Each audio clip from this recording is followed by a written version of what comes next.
Carl from WBO Boxing, joined by Enzo. I'd like to try and pronounce you, Jim. Do you want to have a go, Enzo?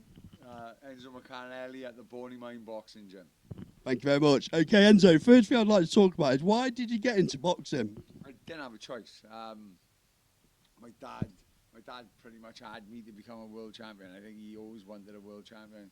He always wanted a fighter. I had brothers, but he wanted me to be a fighter. So his pictures of me in this gym at 3 years of age, hitting a bag. 3 years old, what, 60 years ago? Yeah. I'll be boots that in a minute. So let's fast forward a little bit, Enzo. Let's go into the start of your career. So, obviously, what's the highlight of the early days? Because you had some wars during them early days. So, when was it when you realised this boxing is a tough game? I knew from a young age. And you talk about memories. My first early memory is seeing my dad shed a tear when I won a British title at the age of 12. He was a tough man, showed no emotion, but he knew then that I was going to be something special, and he told everyone I was going to be something special. So that's probably my first greatest memory. So you must have immense pride picking that British title up, which I consider one of the best titles there is, right, the Lonsdale belt. So, is that your proudest moment, early days? Early days, it was a junior British title, so it's an ABA title, it's not a Lonsdale belt, it's an amateur title. My proudest moment is obviously winning a world title in my national stadium and seeing my father's face, which means more to me than the actual winning a title, knowing that his little boy has won a world title. So let's go to that fight then. Obviously, no one gives you out for no in boxing. So, what was the emotion like when you actually got to lift that world title? Because I'll never get to do it. Neil will definitely never get to do it. So, is it a sense of relief that you're at the top of the mountain, or is it just pride? Just pride, mate. It's just something I've worked for all my life. I won in this game for money. I won in it for fame. I won in it for no other reason than I wanted to be a world champion. I loved to fight, and I got paid. I got paid to do something I love, which is not everyone gets that opportunity in life. Can I touch on the Roy Jones Jr. fight? Just how good was that guy? I'll be honest, at the probably tail end of his career would be fair to say. But just how good was he, Enzo? He was probably one of the greats, and he's probably one of the best ever at a certain point in time. When I boxed him, he was still very good. He was still fast, but his reflexes had changed. He wasn't the same fighter, thank God. And people always ask me what would have happened, prime versus prime. And I'll say here right now, openly and honest, that if I caught him on the chin at any stage of his career, I would knock him spark out. But in his prime, I'm 99.9% sure I would have missed them shots. That's fair, and that's very honest of you as well. So we've had a few questions from the subscribers on the channel. First one, who banged the hardest throughout your career? Who hit you with the most powerful shot? Honestly, and he didn't catch me properly, it's Wayne Braithwaite. I remember it hitting me in the shoulder. Everyone see me fight. I'm a gung-ho fighter. I love to get in. I don't care about people's power. I didn't care about my health. I didn't care about the risk I was taking. I loved to fight. I loved to get in. I loved to mix it up. He hit me on the shoulder in the first round, and it felt like a fucking baseball bat at me. And I remember thinking, fuck, I'm not taking any more of these. So I tucked up tight, and for the first time in my life, I actually boxed smart. So yeah, Wayne Braithwaite. I thought you were going to say David A. Well, it's a long story with David Hay. It's openly out there that I had gastroenteritis a week before the fight. I'd lost a lot of weight. I think on fight night it was close to 2 stone weight difference. Not his fault, not anyone else's fault. My own fault. I shouldn't have gone through that. I did go through that. Didn't blame anyone. So it's unfair. Look, he does hit hard, obviously, and I'm not saying I would have beat him on a different night because he was that good. I would just had a little bit better, a much bigger chance. And I can tell you honestly how hard he does hit. He obviously does hit hard. He did catch me, but I can't really say. So that's probably the only fight that really annoys me, and not because of the loss, because I can't. No, not even that. It's more so, I can sit here now and say the better man won on the night, but I can't honestly say he's the better man because I don't know. I don't know, and I never know now. That night he was the better man, and he's openly said, that's the best he's ever been at any stage of his career. And that's coming up against the worst I've ever been. I think at the time I had about 24 fights, 23 wins, and I'd say at least 19 would have beat me that night. So it's hard to say. This one's a bit wider than yourself. I'm not sure I can ask this as a Nottingham lad, but it worked with me. A lot of people want to know whether Joe Calzaghe would have beat Carl Froch. I've always said Joe, right? And that's not being biased. I think the styles are all wrong for Carl, and I'm a massive Carl fan. I've met him a couple of times. I spoke about the Joe fight as well. I won't mention what he said to me, but he was a top fighter. He was blood and guts fighter. Always wore his heart in his sleeve. He was one of them that if it was pay-per-view he was on, I'd pay to watch it, because he'd come to fight. He'd come not to mess about. And I was a big fan. Obviously, a massive friend with Joe, more like brothers and friends. So I would be a bit biased, but taking my bias head off and put my boxing brain on, my knowledgeable boxing brain, which I like to think I got. I just think Joe's style was all wrong for Carl. I think it would have been another Jeff Lacey. I've got to ask this. So I get hammered on the channel because my theory is that I think Carl Froch might have cut the ring off and closed Joe down. Can't believe I'm saying this in Wales. You're going to poo-poo that theory, right? Yeah, I am. Look, I think Carl's an immense fighter. I think he's a tough man. I think he's a solid pro, an elite world champion, big punching. But Joe was just on a different level. He was obviously sparring with him and training with him. Carl was not going to wear Joe down, which is what Carl does. Yeah. He wears people down with his immense fitness. Yeah. Joe just doesn't get tired. If you'd seen him training, it was just ridiculous. Like. Another question: how would you got on with Usyk? As a cruiserweight, right? I'm lucky. He's one of the greats. But I fear no man. I hit hard.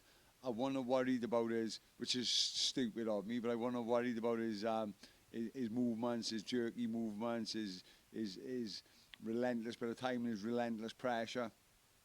I was fit, I was strong, but look, he's one of the true greats of boxing. Whether it was cruiser or heavyweight, he is a true great. Back to you, toughest fight of your career? Marcelo Dominguez, world title Argentinian. Had the reputation of the hardest chin in world boxing, and he was hard. I did knock him out in the 9th round, but I remember I hit him in the 3rd round with the best right hand I've ever thrown in my life. He looked at me, growled and said, "Good shot." So at that moment in time, I knew I was in for a tough fight. He hit me low, he hit me behind the head, he roughed me up, and I stuck with him all the way through. But yeah, tough man. Another question. I don't think the viewers think I'm going to ask this, but I am. If you're still active at the minute, would you get involved in the Misfits scene? Nah, I am active at the minute, and I still think I could do something in the boxing world. Misfits doesn't interest me at all. If I was going to come back, it'd come back properly. Like I said, I was never in it for money. I was never in it for fame. I just loved the fight. Some days I get up, I do 12, 15 rounds on the bags. I hit the same targets I've done since I was 21, 24. But then I'm a coach to 40 amateurs. I'm a coach to 6 pros. I'm a coach to a couple of bare knuckle fighters. So they've got my time now. Look, I've done it. I'm happy. I've lived my life. I live my life through these kids now. I had a couple of boys win on the weekend box cup tournaments, and I get just as much out of that as I won a world title myself. So I am happy. And obviously, if I didn't have this gym, maybe I'd be sitting down thinking, "Oh, I can still do this. I can still do that." Or I will do this and I will do that. But I'm happy. I get to go through the emotions with them. I win with them. I lose with them. So I get everything I used to when I was fighting, except I don't get punched. All that said, though, Enzo, is that suggesting that you might get through the ropes one day? No, it would take something ridiculous to get me back. Yeah, it'd have to be something ridiculous to get me in. Like I said, I'm not in it for money. I'm not in it for boxing. I love what I do. And if I was going to fight again, I would have to shut the gym to do things properly. Now, if I shut the gym, do things properly, I got 40 kids got nowhere to go. Some of these are youngsters as well. We brought them off the street. They're in trouble, and they changed their life. They turned their life around through boxing, through me. My coaches, Dean Hopkins and Dougie Desmond. we're a proper team, and you know, wherever we go when we fight, we take a crowd with us, we take a team with us, we're a unit. We're probably one of the toughest teams in Wales, but we're also the strongest units as well. Couple of general questions now. Moses Atalma, special talent? Special talent, and you know, people want me to say he's going to do this, he's going to do that. I don't know yet. He hasn't fought anyone yet. Yeah, I say he hasn't fought anyone yet. He hasn't fought anyone yet in that upper echelon of boxing. Dillian Whyte has passed his best, but no one else could have done a job like Alan Dillian. Dempsey McKean wasn't that level, but no one else would have done a job as quick as that. So he's got all the signs, the points to something special that's going to happen in a couple of years. Putting your coaches out on though, you don't want to move him too quick, Enzo, do you? There's a danger that they're going to move him too quick, right? It's a danger going to move him too quick because of the way boxing is, the way Floyd Mayweather's brought this all in. That is the danger. If people can see past that, there isn't a danger because he's good enough. He's not there for Usyk yet. He definitely. I wouldn't advise that. I wouldn't advise Fury. Joshua, the way he's looked over the last couple of years, and it's no discredit to Joshua, because I think Joshua's a fantastic fighter, and he, you know, this renaissance of British boxing has come from Joshua. You know, he's got bums on seats. He brought, they say the casual fans, but they pay the fighters their money, so he's brought them in the thing. The way he's looked in his last couple of fights, he could be there for the taking. That would be interesting. I think Chisora, if you put him in with Chisora and he wipes Chisora away in a couple of rounds, then people start really talking, because not a lot can do that. Bacoli, it's a strange one, because I'm a big fan of Bacoli. I'm a big fan of Billy.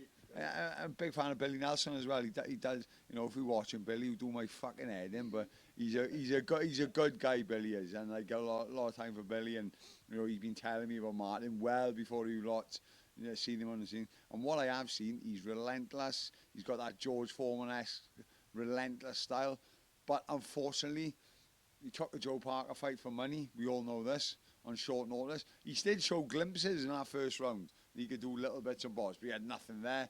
And then he fought a Jeffa, which is, you know, quite possibly could have lost that fight, but he didn't turn up in shape. And, you know, I've always said a coach can do his job, but it's up to the fighter to do his job as well. So, you know, I won't give Billy any discredit because of that, because of the shape he's in. You know, he could be telling him, look, and sort it out, but it's up to him to actually do it, you know. I'll make sure all my boys are fit, all my boys are ready. But if they aren't doing the things they're supposed to be doing at home and cutting corners, you will get found out. And I think that's what's happened with Bacoli. Could he come back? Certainly can. But it could be a long road, because he's still a danger man. People in boxing know what he can do. I know the fans don't give him the credit. I know the fans don't give him the credit because of the last two fights. And, you know, Billy's bigged him up over the last couple of years, and they quick to jump on. But if he can get himself right, if he can get himself in and he get that chance, maybe. And that's one for me, Parker Wardley, very intriguing. Wardley trying to shed that white-collar boxing label that people keep giving him. I think he's doing enough to shed that off now, right? Who are you going for in this step too far for Wardley, do you think? Yes, because the skill level Parker shows. Justin Honey's nowhere near Parker's skill level, and he was boxing rings on Wardley. But I'm a big fan of Fabio Wardley. You know, I said to him, he's one of them boys, when he gets hurt, it's right, all right, fucking bite down that gum shield. You want to take me out, you might get taken out as well. So I'm a big fan of Wardley, and I wouldn't count him out. I've seen Parker get dropped before. I've seen Parker get hurt against Zhang, Joe Joyce, Zhang, and you know, Wardley certainly will go in there with a no fear attitude. Because of what I've seen over the years, you know, you've got to go with Parker. Would I write Wardley off? Not a chance. Okay, Enzo, I just want to say a big thank you for having Last Bell down at the gym. Congratulations on the great career that you had, and thank you very much for your time. We'll see you on the next video. More than welcome. Thank you very much.